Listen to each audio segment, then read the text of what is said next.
My name is Lauren Urban, and my credentials are LCSW, Psychobabble Brooklyn. That is the name of my practice. What could happen, what will happen, what is happening is changing basically every week. And I think that that is creating a lot of anxiety for people. People just don't know how to act and what to do. And I think that that right now, that it's really a wild ride for people. Beyond the fear of actually getting sick or having loved ones get sick, the unknown is the biggest problem for people right now. As something that happens with a lot of significant traumas, all of people's kind of unresolved stuff is coming up to the surface, and you're kind of stuck in your home with your own thoughts. And so it just feels worse and worse and more uncomfortable. The after effect of that is going to be pretty significant for folks. I have to wonder how people will start to treat going outside once they're able to go outside. And people are regarding one another with a lot more trepidation and suspicion. How long that's going to last, because I would imagine that it's not going to go away immediately. I don't know that this pandemic is going to cause a spike in, severe and persistent mental illnesses or people reporting clinical depression necessarily, but I think it's going to have a major behavioral impact, which will dovetail into mental health issues. Just jump in. When we feel afraid of something or when we feel anxious about something, we tend to kind of hold back and fight against it. And what that does is it just makes it feel more uncomfortable. Taking the leap of faith, recognizing that asking for help is one of the strongest things that you can do. Recognizing that the person on the other end of the phone or the video call or whatever is there because they want to help you.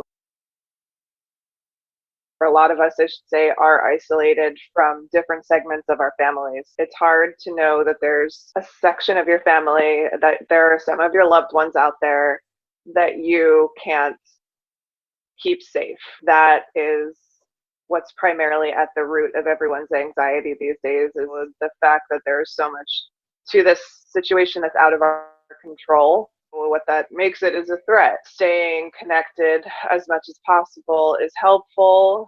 You can only control yourself and your own responses and your own activities. We need to get a little bit more okay with the things outside of our control right now. It's vital to kind of keeping us mentally healthy. A lot of us have a tendency to shift our energy into our children or our parents or our families when we should really be kind of looking inward and taking care of ourselves to make sure that we're okay first. I am definitely encountering folks who, are engaging in kind of old patterns in their relationships, and it's coming up more now because they're in closer proximity and don't have the things that normally distract them from the conflict. Also, because everyone is really stressed out for one reason or another, our kind of emotional reserves, our tolerance for frustration, our just patience is much more depleted. If you need to ask for space, if you need to go into another room, if you need to find a corner of the one room that you share, whatever it is, go for a walk or go sit on the roof of your building or sit on the stoop or just get a change of perspective, I would highly recommend that. Whatever feels the most right for you, ask for it.